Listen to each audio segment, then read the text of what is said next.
All right, set your alarms, get your coffee timers ready to go because the UFC is back in Abu Dhabi tomorrow. UFC 267, fun card, 2 title fights, a big one at 155, the return of one of the breakout stars in the sport from 2020, and much more. And it's an early start time. So let's talk about it. Welcome, ladies and gentlemen, to the UFC 267 preview show here on MMAfighting.com. Going old school with this one. I am Mike Heck. And joining me around 7,500 miles away from Command Center 3.0 in Abu Dhabi is Jose Youngs, who has been a busy man today and all this week. But Jose, let's get right into this thing because while a lot of people seem to be talking more about UFC 268, the 2 title fight rematches on that card at MSG, the purists, the fans of high-level martial arts competitions such as yourself, these title fights tomorrow between Jan Blachowicz and Glover Teixeira and Petr Yan versus Cory Sandhagen for interim gold, these may not have the sizzle, the big-time trash talk, the politics, the things that typically sell fights to the casual audience. But for fans of the sport, it's tough to top these 2 championship bouts. Agree or disagree? 100%. I mean, I've said it before. Like, I know I accidentally called Petr Yan the champion at the UFC 267 press conference. Obviously, Aljamain is the champion, won by disqualification. But a lot of people consider, especially the fans and my Twitter mentions, consider Petr Yan the undisputed bantamweight champion of the world. They don't think he should have lost. He was well on his way to beating Aljamain Sterling. And, of course, a lot of people, including a lot of people on this site, a lot of people that do post shows and preview shows and Q&As and everything, a lot of people think Cory Sandhagen beat TJ Dillashaw. So, obviously, if Petr Yan doesn't throw the illegal knee and one of those judges scores it first, Cory Sandhagen, this is the fight that's happening anyway. So a lot of people just consider this the actual title fight between the 2 best bantamweights on planet Earth. So and then obviously Glover Teixeira and Jan Blachowicz it's almost to a point where they're best friends. I'm going to say it. Not on the level as Mike Perry and Luis Pena, as I famously pointed out one time in a media scrum. But like if you just saw, Jan Blachowicz stopped by and gave Glover Teixeira a beer from his hometown, from the brewery his family works at, for his birthday. So they're basically best friends at this point. It's just they're both are monsters inside the octagon, and there's no question Glover's the number 1 contender. A lot of people thought Jan wasn't the best. It was just inevitability for him losing to Adesanya, and he won. So this is number 1 versus number 2. And then it's in the main event. And then it's the fight that everybody considers to be for the undisputed title in the co-main event. It's just a logical conclusion to these fights leading up to this point. So, 10 out of 10 across the board in terms of martial arts. Love everything about it. And what I love about this main event is this is probably, if you really think about the history of the UFC, especially the last decade or so, this might be the most unlikely title fight in UFC history. You got Jan Blachowicz defending his title for the second time against the young, spry, surging 42-year-old Glover Teixeira. And starting from his last title shot at the belt against John Jones, Glover 5-5 over a 10-fight stretch, and then he goes on this incredible run, 5 straight wins, 4 finishes, taking on the champion in Jan Blachowicz, who around 4.5 years ago from this day had lost 4 out of his last 5. He lost a decision to Patrick Cummins, but since then, what a run he has been on. He's won 9 out of 10, became the champion, incredible stuff, just beat Israel Adesanya. If I told you 4 years ago that Jan Blachowicz and Glover Teixeira were going to headline a numbered UFC event for the undisputed light heavyweight title at a combined age of 80, would you have believed me? Maybe Glover, just because he had a lot of hype coming into this UFC, into his UFC run, and I know he stumbles a lot. But there's been so many weird things with like fights falling out and people need to replace it. Like because remember, Glover was the backup to a fight before this. He was the backup to Jan Blachowicz and Israel Adesanya. So maybe Glover, just as like one of those weird circumstances that kind of thrust him into a title fight. But Jan, no way. After he beat Rockhold, I said, oh, like maybe Jan is a top 8 light heavyweight in the world. And then he went on and beat Jacare. I was like, oh, that's a middleweight. He was actually favored to win, and it was a fight that I can't remember a single thing about it. And then like when he beat when he beat, and he also lost to Thiago Santos in the main event, but when he beat like the Dominic, like obviously beating Dominic Reyes for the title, but beating Corey Anderson was very impressive in the way he did, because obviously people thought Corey Anderson should have been fighting John Jones to begin with. Like he didn't need to fight Jan Blachowicz, because we all know if Johnny Walker had beaten Corey Anderson, that they would have just made John Jones versus Johnny Walker. So the fact that Corey Anderson didn't get the title shot and then Jan Blachowicz knocked him out, that's what cemented Jan Blachowicz in my mind. And I think what was he was an underdog in 8 of his last 9 fights. The only outlier was that Jacare fight. So Jan Blachowicz headlining a numbered event as the defending champion is very bizarre. But I could see scenarios where Glover would be thrust into the main event. Yes, the magic of MMA, Jose. 2 guys who have earned their right to be in this spot with their performances, right? Freaking Juan Soto headlined a UFC pay-per-view, so anything is possible. Juan Soto. Joe Soto. Joe Soto, yeah. Juan Soto. But I mean, there's no tomfoolery here. This is 2 guys who have earned their spots, determination, never say die attitudes, and it's a really interesting fight between the man with the legendary Polish power and a ground specialist who's shown he can take a big shot as well over these last several fights and can lay some in himself. Glover Teixeira has looked amazing. When you look at this fight, like the X's and O's, breaking it down, like what stands out to you? What's the big talking point when you look at this fight from that scenario? Breaking it down to X's and O's, everyone knows that Jan has incredible Polish power. Like, that's obviously, I think that should just become his nickname, and he should just run with it and make all the T-shirts and make all the money in the world. But he has a lot of submission wins. Like, I don't know if he has as many. Maybe he has like 1 or 2 more submission wins in his MMA career. I know they all came before the UFC, but he has a couple submission wins in the UFC as well. So I think Jan's defensive grappling, like, you know, he can like catch you and make a mistake, like Alistair Overeem type guillotine. You know, when people would shoot on him, he just snatch up that guillotine. As Dan Hardy once said it, like that Dutch kickboxer guillotine. He has like that type of grappling. And Glover, I said this when he fought Anthony Smith. He's really a guy that it doesn't matter if it's on the feet, doesn't matter if it's on the canvas, doesn't matter if it's against the fence. He really has no glaring weaknesses. Yes, people are better at him in certain areas, but he doesn't look like a fish out of water anyway. You can put him on the ground, and he's a very high-level grappler. You dirty box with him, he's a very high-level boxer. If you want to do Muay Thai with him, he's a very high-level Muay Thai fighter. He's just he's very good everywhere. And Jan is underrated in a lot of places, considering he's knocking people out.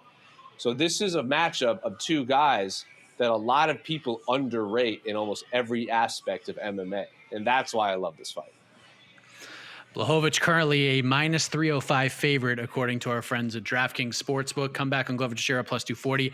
I want to ask you about the stakes here because, of course, there is a world title on the line. It's a main event, but we have, you know, some hungry guys, some surging contenders at 205 right now. 205 is in an interesting spot, and one of those guys is fighting on this card tomorrow. And I'm not sure if Jan is sitting at the immediate rematch table. And Glover, let's be honest, he's not getting any younger, so this has to be the last chance for him fighting for a title, barring something crazy. But if Jan Blachowicz loses the title to Glover Teixeira at this point in his career, is this his last chance to be the world champion, at least for the foreseeable future? If Glover wins, or if Jan wins? If Glover wins. For Jan. If Jan loses the title tomorrow, is he out of the title picture maybe for the rest of his career? No, I don't think so, because he's kind of emerged as a very popular fighter, especially in Europe. I think he's an underrated interview. He's an underrated trash talk. Me too.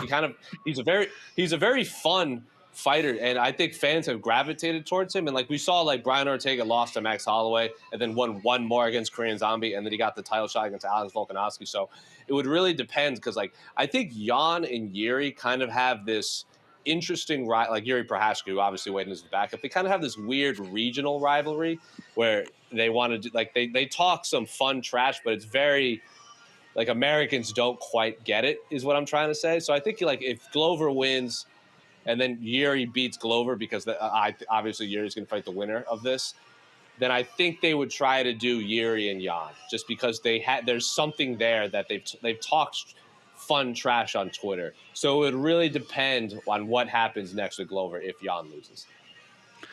Prediction time, Jose. I think Blachowicz gets it done. I think he puts him away before the championship rounds. Like you said, the Polish power, no joke. It's still underrated, even with all the knockouts. Don't care how good your chin is, that Polish power touches you, you could be in some trouble. And Glover is a gamer. He's going to take a few of those, but I don't know how many he can take. I think Blachowicz retains. I think it's a fun fight for as long as it lasts. Your thoughts, your pick. Yeah, and I'm not going to try to break this down like X's and O's style, because I think this fight is very, very close. The reason I'm tipping towards Jan Blachowicz is because if you line up his recent resume against Glover's, it's very clearly Jan has fought the tougher opponents, like what is it, like Thiago Santos, like Rockhold, Jacare, like Dominic Reyes, Corey Anderson. Like these are like Israel Adesanya, who had never lost in MMA until he fought Jan Blachowicz, and then all of a sudden he was out of his element against Jan Blachowicz. Glover's fought and beaten some great guys. I think the Thiago Santos win hasn't aged as well, considering how Thiago Santos lost. We can say the same thing, how Thiago Santos beat Jan Blachowicz in that main event. So what was that? That was in Prague, if I remember correctly.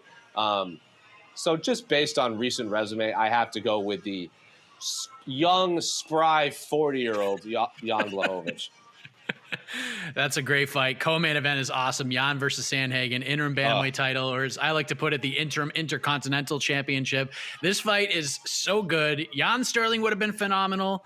Jan versus Font, Jan versus Dillashaw, all would have been phenomenal fights. But for the third or fourth option here with Cory Sandhagen, I mean, this just goes to show you, A, how fun and good this division really is, and B, on the right night with the right pairing of all of these guys, all the different styles these fighters bring to the table, it seems like the bantamweight championship, currently held by Aljamain Sterling, we could be in for a fun game of hot potato with that title that could last for years. Could we not? Like, this fight is just an incredible example of that. It's going to be like lightweight. Like what's the most title defenses ever is 3, because lightweight was so competitive for so long. I think that's just how it's going to be. Like you said, like the Font fight would have been fun, the Aldo fight, the Dillashaw fight, but like Dillashaw's hurt. If Dillashaw was healthy, Jan Dillashaw is the fight to make. I know a lot of people think, including myself, that Sandhagen won, but I'm also in the boat that wins and losses matter. And if you have a win, official win on your record, you move forward as if you won.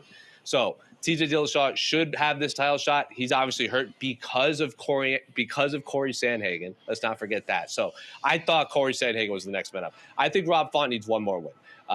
Cody Garbrandt, it was a great win. He kind of if he had just gone and just melted him like Pedro Munoz, I'm all about Rob Font. I think if Font beats Jose Aldo, no brainer to give him a title shot. Cory Sandhagen, I think, is the best bantamweight on planet Earth. I just think he is, like you talked to like Coach Stamen, like you said. I think you interviewed. He said that like Sandhagen was always going to be his toughest fight.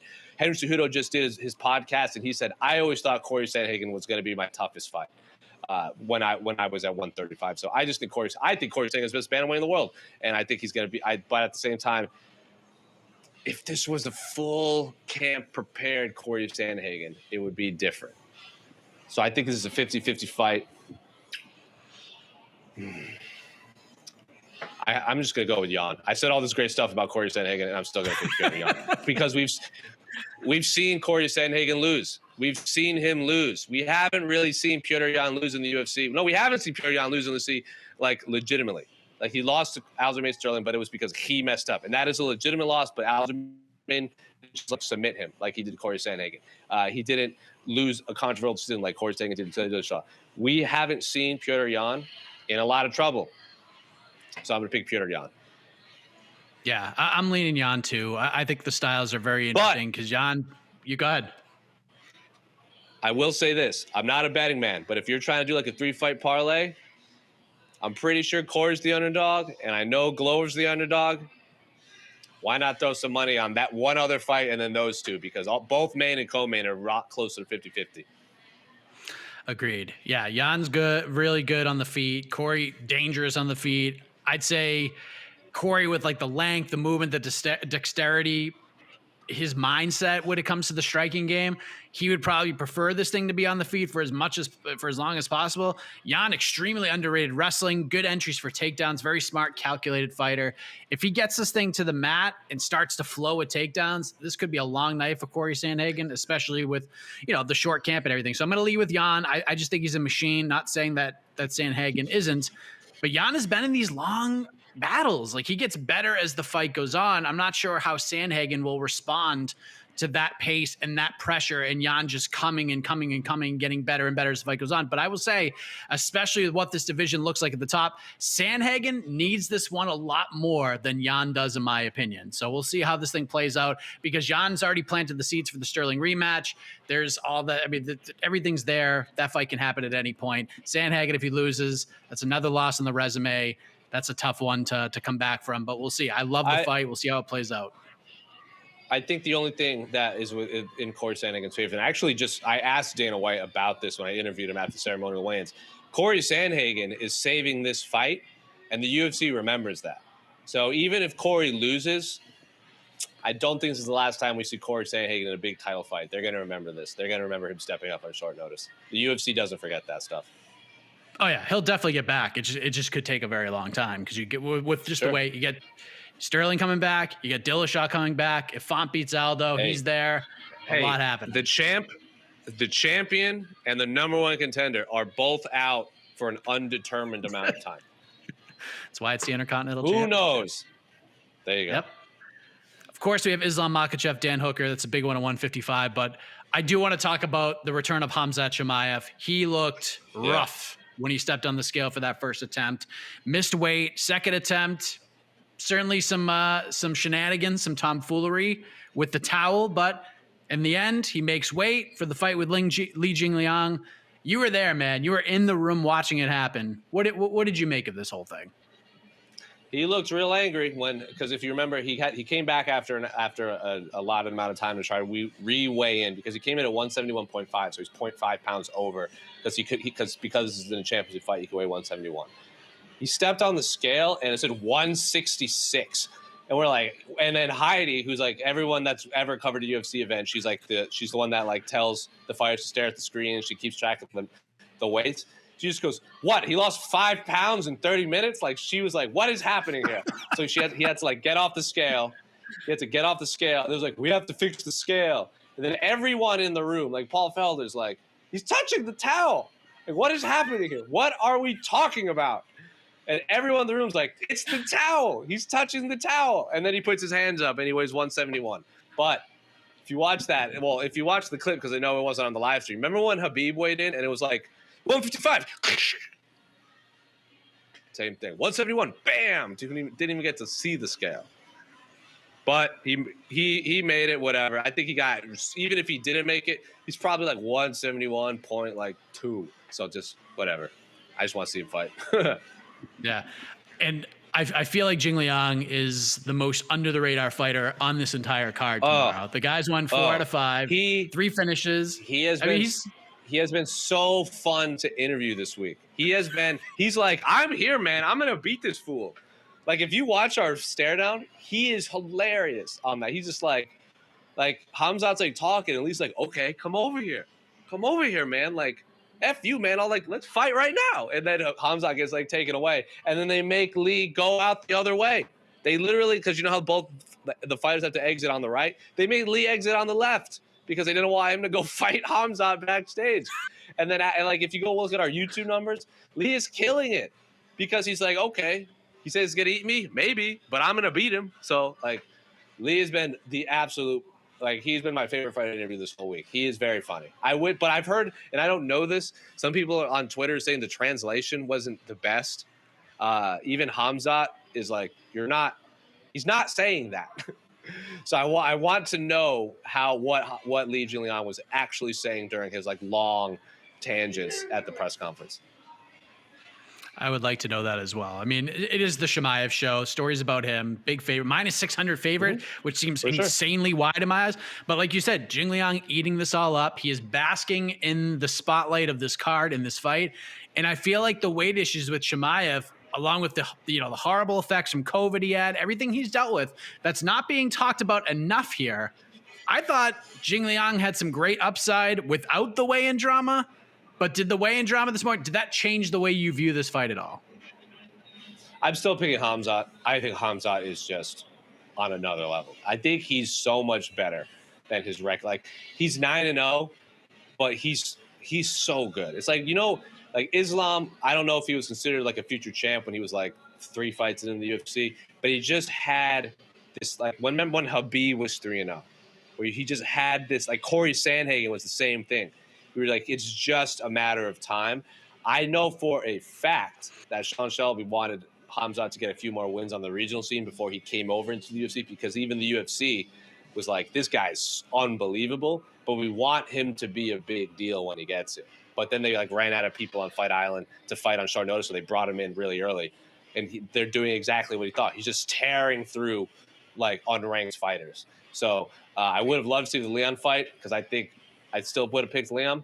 I still would have picked Leon, but I think Khamzat would have really been in there in 5 rounds. So I'm very excited to see Khamzat fight again. I just think he's a future title challenger. I love the Leech. I think he's one of the more underrated fighters in the game.